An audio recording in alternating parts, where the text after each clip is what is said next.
First of all, thank you, everyone, for looking at this video or watching us live. As Mahmoud said, this will be recorded, and you can always come back and listen to it.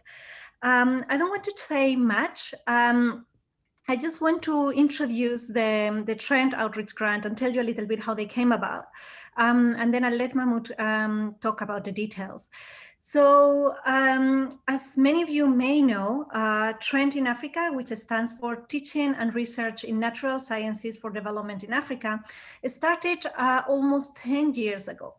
And the outreach program itself is almost as old as TReND. Initially, we started by organizing advanced neuroscience courses, some of which were funded by IBRO. So many of our TReND alumni, you are also IBRO alumni.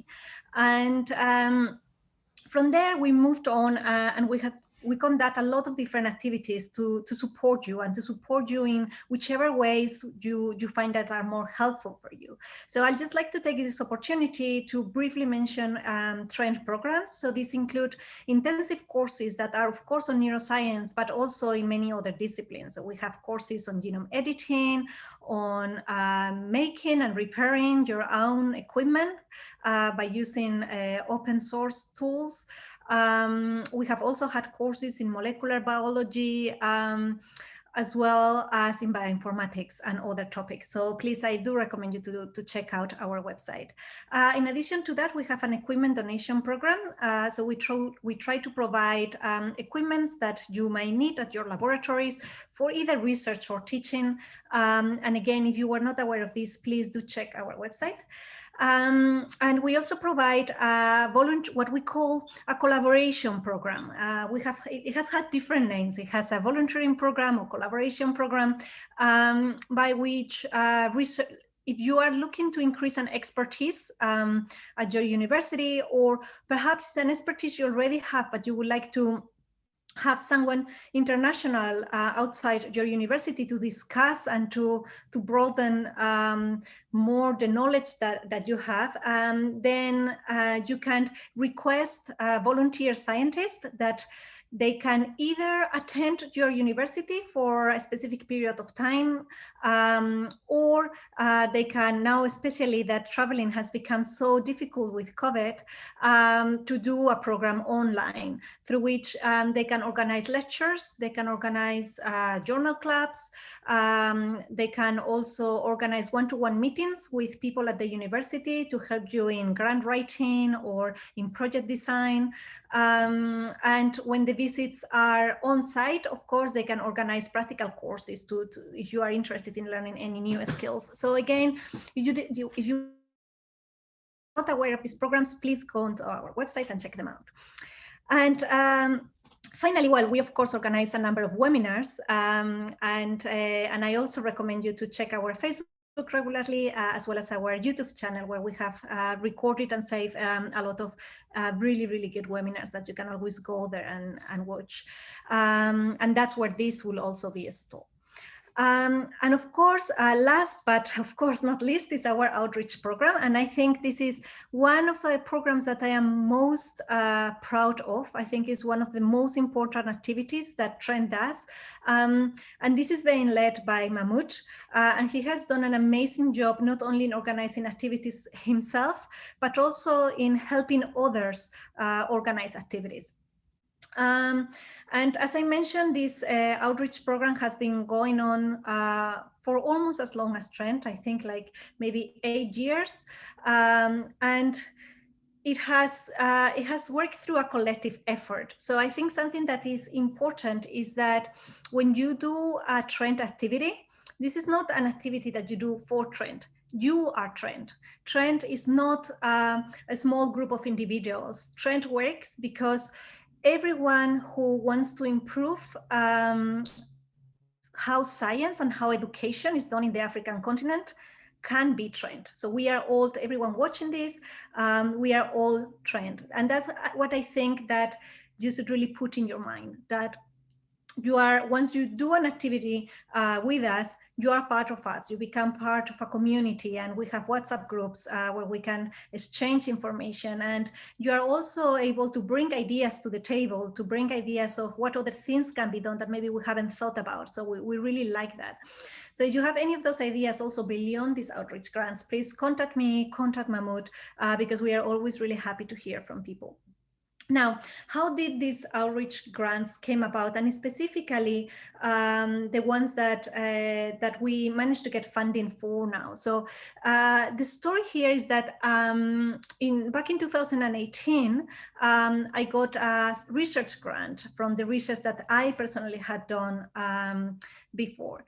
And this grant happened to be really flexible. So I decided to use part of that money to support some of the outreach activities that TReND was doing, because to me, it feels that this is really one of the most impactful things we can do as individuals. I feel that when we teach school students, whether this is at primary or at secondary level, we really can have a strong impact, because that might decide whether they get interested in science or not, whether they go into science or not. So in a way, if we think about it, we might be rescuing the future Marie Curies and the future Einsteins that might be really, really good scientists, but their interests might have gotten lost by not understanding how to go about in order to become a scientist. And that, so that initial money that we used, it worked really, really well. And we discussed with Mahmoud, and we thought that really good use of this money was to organize these outreach grants, by which individuals could come in with their own ideas of how they could do outreach activities within their communities. And of course, this is going to look very different, right? Every African country is different. Every neighborhood is different. So we figured that we cannot say, oh, we are going to do an outreach and one pattern fits all. The beauty about these grants is that it allows people to look around them and think, how can I create the biggest impact? And tell us, this is how I think that the biggest impact can be achieved. And then if we will look at this, and if we agree, we think we will evaluate it, then we will give you the money for you to do this. And it's not a big amount of money, but this is what we could get. And people really did amazing things. And thanks to that, we collected those reports. And then I wrote another grant a year after. And we got a little bit more money. And again, we decided to launch another round of TReND outreach grants last year. And again, that was extremely successful. And Mahmoud is going to show you a couple of examples from that. And again, thanks to those reports, we wrote another grant, and we managed to get a little bit more money again this year. So this allows us to give a few more outreach grants.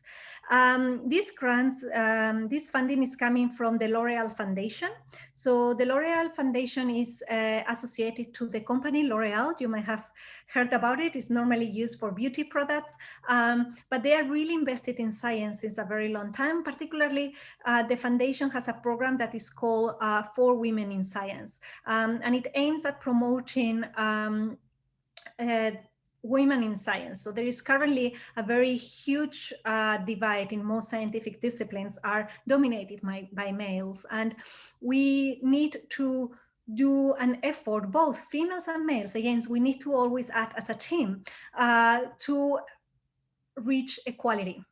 And a good way to reach equality is to tell girls at these very early stages, you can be a scientist.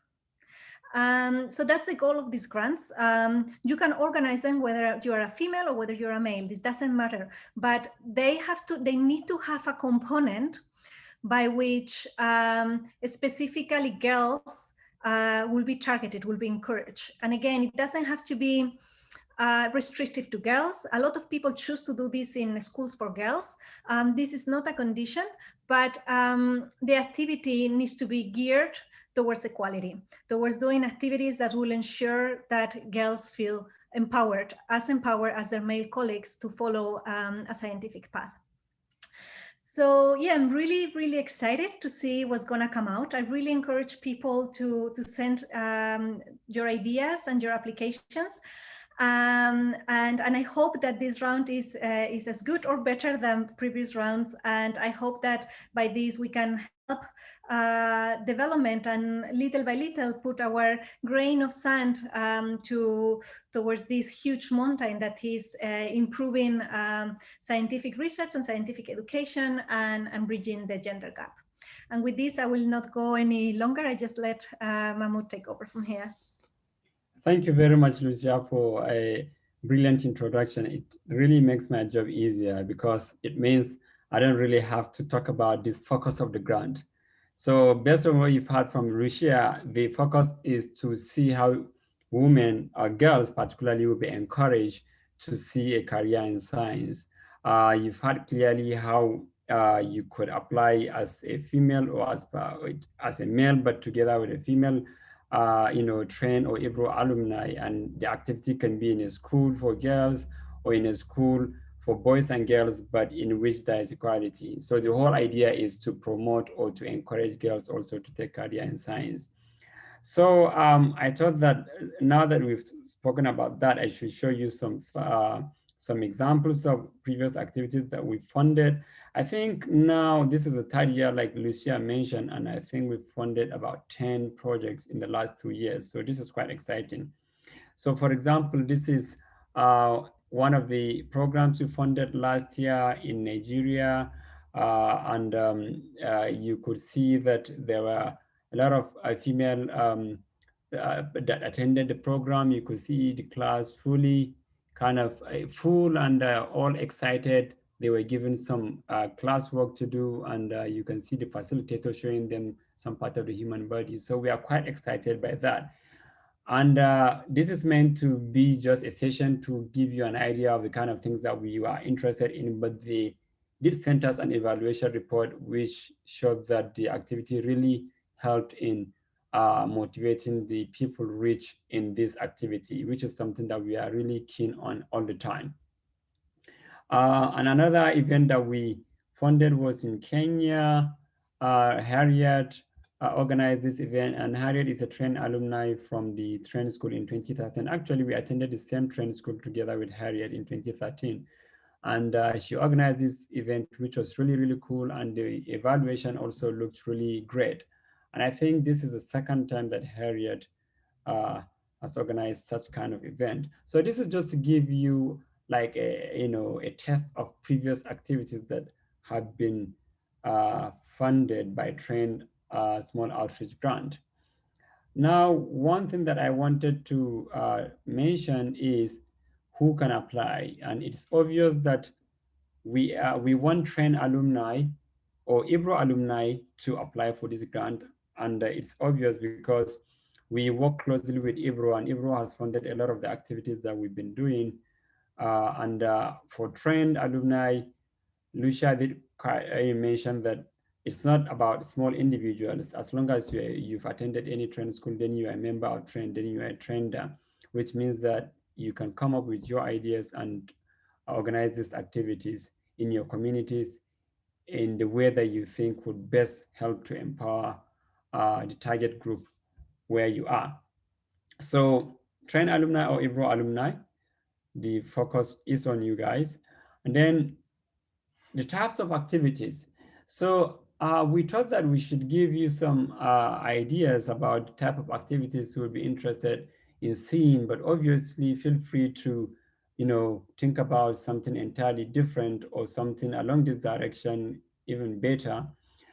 Now that we are in a COVID-19 pandemic, we understand that, in some countries and in some communities, the rules are different. And in TReND, it is important that every TReND alumni or any person who is interested in these grants follow those local rules, because we want everyone to be safe.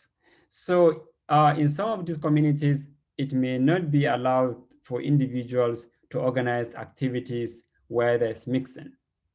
And in some communities, it could be allowed that people can organize such activities. So before you do propose, think about your area. But we are also kind of keen on activities that is done both virtually or blended fashion. And I'll give you an example of an activity we organized not a while ago. And this was a national competition, national life science competition.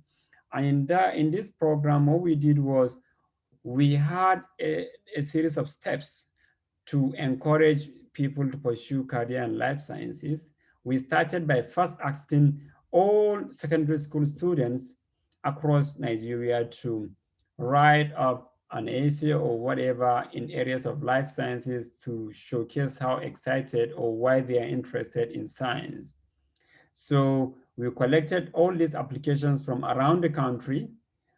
After the deadline, we reviewed those applications and then we shortlisted the top applicants, following which we had an interview with those applicants to ensure that they did write those essays and to see how excited they are about the whole situation. After we did that, we had another round because from there we narrowed down to the top people. And in that, those top people were then invited to the uh, opening ceremony, to the award ceremony. And in the award ceremony, we had scientists, journalists, and people from around, and all members of public were able to attend that program, during which the students pitched some of their ideas and the scientists that were there gave some career guidance, about science. We had people from, the Ministry of Science and Technology in Nigeria, people from other states, top scientists, they all came and shared ideas. What was really important about that is that all those people that were selected now had the opportunity to see local scientists, what they have done, how they achieved it, and they also became connected so that they would have the opportunity to become mentored by them. And after that, we then awarded all the students that won some prizes and certificates and also mentorship program to continue mentoring them. So this is just an example of something that we've done, but the advantage of something like this is that it does not kind of discriminate because it was open for everyone around the country. People got to see it and they applied, and through that we sieved to the best, and then we connected them with mentors, and the public also came to know that we were organizing something like that, and that also helped in raising more awareness about science, which is really important in all these outreach processes. So this is just an example. Please feel free to think outside this example or think about something like this even better. We would be happy to fund such an activity. So in terms of the amount you can ask for, so Lucia did mention some of the different programs that TReND organizes. We've got these neuroscience course or the bioinformatics course. We've got the equipment donation program. So TReND does a lot of different things that is worth millions, depending on which country you are in. So because of that, obviously, outreach is very important aspect of TReND, but we have to also think about how much we will dedicate to such activities. In previous years, we have funded activities up to about £200, and if I was in Nigeria, if you are in Nigeria, that would be about 100,000 naira, which is not bad. It is very good for you to organize an activity. But we also encourage people to think carefully about what they want to do. Even if the budget of the activity they want to organize is more than this, we are happy to see the application. We will then review it. As long as there is a good justification, then we would most likely fund it. And I have to mention that the idea about all these grants also is to give you that first push to organize something, get the data that you will use therefore to apply for bigger grants in the future to organize activities.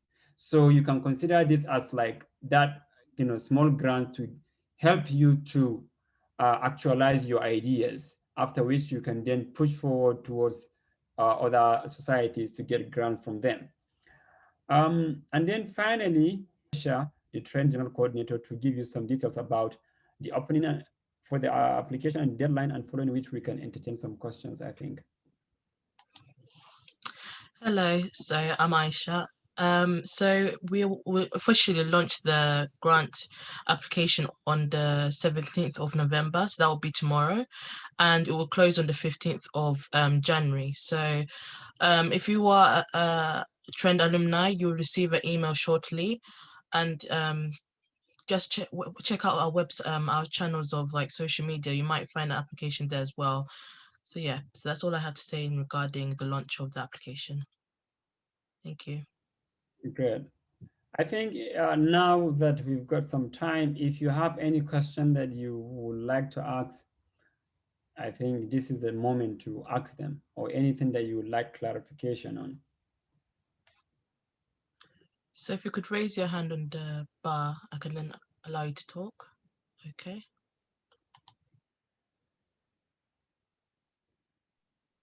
Um, Hello, thank you, Mahmoud, thank you, Lucia, thank you, Aisha, for the beautiful presentations. And I just have a little concern with the mode of application in the sense that mm, it said that you must have a female alumni in your group, which is at times very hard to find, especially within the locality one is.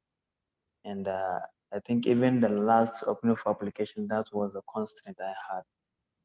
So I do not know whether there is any Okay.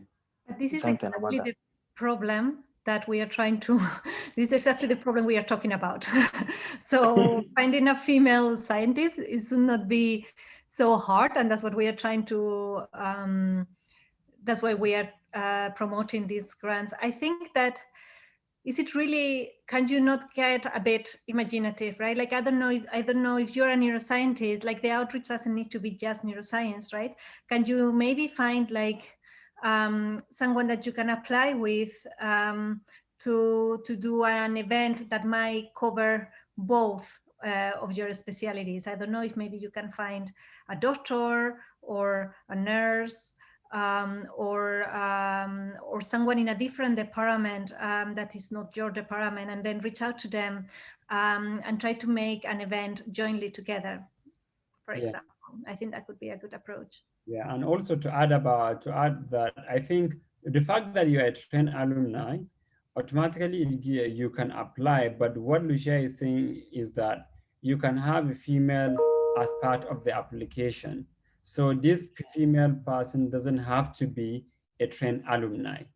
If you Oh, So as a TReND alumni, just get a female person, because we, as a man, yeah, it's fine for you to go to mixed school to inspire them, but it is also important to have, for the girls to also see a role model or the same gender as they are. So if you can find a female, either in your department or somewhere else to be a co-applicant, then that's great. yeah. Thank you for the information. You're welcome.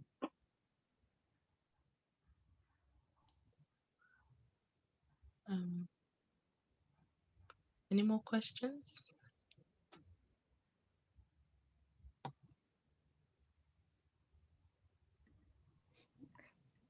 Well, if there are no more questions, then maybe we can wrap up here.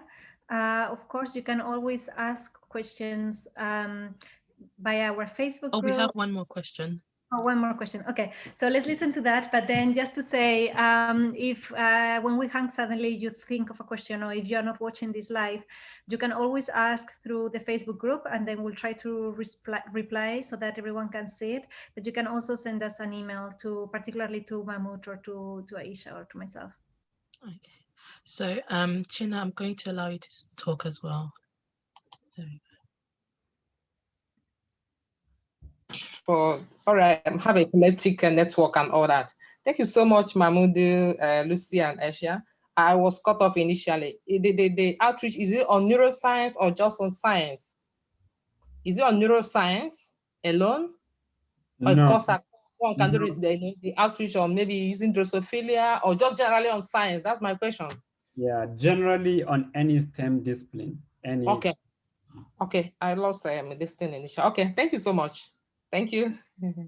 Okay, so we also have Isaac. So I'm going to allow Isaac. Okay. Yes, good afternoon, Lucio, Mahmoud, and then Aisha. Thanks for this workshop and thanks for the information you've given on to us.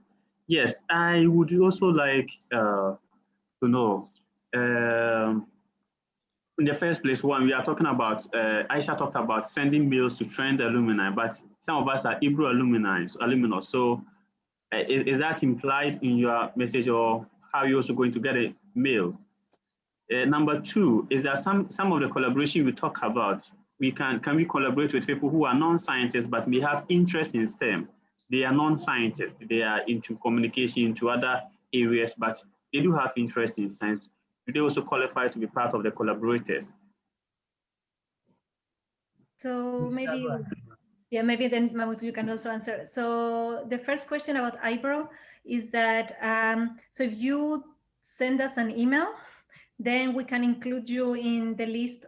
So we have different email lists, right? So we can include you in a list of people interested in outreach activities, or even we can include you into our alumni list. It's just for legal reasons, eyebrow is not allowed to share your emails with us. So everyone who comes to a TReND course agrees that we will send them emails, but yeah, so that's the thing. So if you are interested, or if you know any other eyebrow alumni that are interested in TReND activities, you can email Aisha, and then she will include you to the alumni list, or a special list of people that are eyebrow alumni, and then you will also receive those emails. But we should also put all of the notifications on Facebook, so you can also access them from there. Okay. And then the second question about people not being scientists. I mean, I let maybe Mahmoud respond to this, but I think in general, that is very welcome. And I think maybe Mahmoud can tell you a little bit more of some successful scientist communication specialists, that events that we have done, not necessarily as part of these outreach grants, but as part of other outreach events. Yeah, Right. yeah, absolutely. I mean, the overall point is to inspire, the younger generation to think about science, pursue career in science, etc. And you don't necessarily have to be in the lab-based working to be able to do this. As long as you've got science background, you're a science communicator, science journalist, or someone who is doing sciencey stuff, I think this is what we are looking for, because it's not about you going to conduct a research or something, but about you organizing activities to enthuse and excite people, and to serve as a visible role model that can at least give them some ideas or point them towards someone who can continue to mentor them. So I'm not sure that that answers your question. If not, can you tell me which part you want me to expand on? I think the question is answered. But lastly, let me also add, in case of preparing the grant, we need to know the target amount you have to prepare, or to a budget. So do you have any idea? Can you give us an idea of how much the maximum should be? Okay. Well, Lucia is my boss, so I'm probably going to mention something, but feel free to disagree with me, Lucia. But like I said, we did fund it up to £200 last year, but we would be happy to fund activities that are really exciting and good, up to about, I think, 300 or 350. But we have to really look at that and be sure that it is justified, because the whole idea is to give people the opportunity to do something that will enable them to get the data that they can use to apply for bigger outreach grants. So we know that sometimes if you have not organized any activities at first, some organizations will not give you the funding. But with this, we want people who haven't done anything to come forward, and if their ideas are great, we ask them to fine tune it here and there and apply. If it is successful, you use the evaluation next time to apply for those grants. But Lucia, you have the final say on this. No, I think what you said is right. I mean, I think, of course, we would like to be able to give more, but this is the money that we also don't want to just may give one grant. We think it's more beneficial if we can give multiple grants to multiple people. So I think what Mahmoud said is right. The target in principle should be £200. And we think that for organizing something local, hopefully that should be enough with a little bit of imagination. Some people might choose to also do some fundraising on the side, and I don't know how feasible you think it is, but in some places, some people might decide to, I don't know, do a cake bake sale, and then people might buy some cakes, and then with that money, extra money, then you can fund part of the events, right? So all of these kind of things are also encouraged, and we are also happy to help people with that. And of course, if you can justify asking for a bit more, we will look at it, and if we think it's justified, then you will get it, and you will get what you ask for. So because the goal is that people can develop the activities that they think about.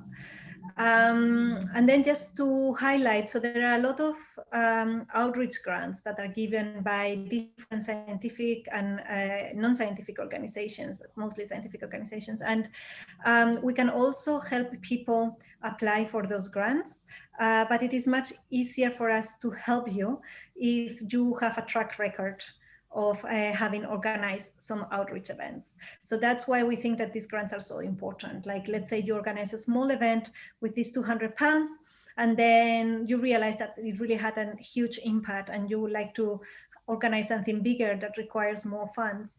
Then Aisha and Mahmoud, they can help you get more money, finding other grants. They can orient you as to where to ask, and also show you perhaps some previously successful applications, and then you can use your past experience to say, I can do this, now give me more money to do more. So that's the idea. These are what we call seeding grants. Thank you very much. Thank you. We have one more person, Samuel, who would like to talk as well.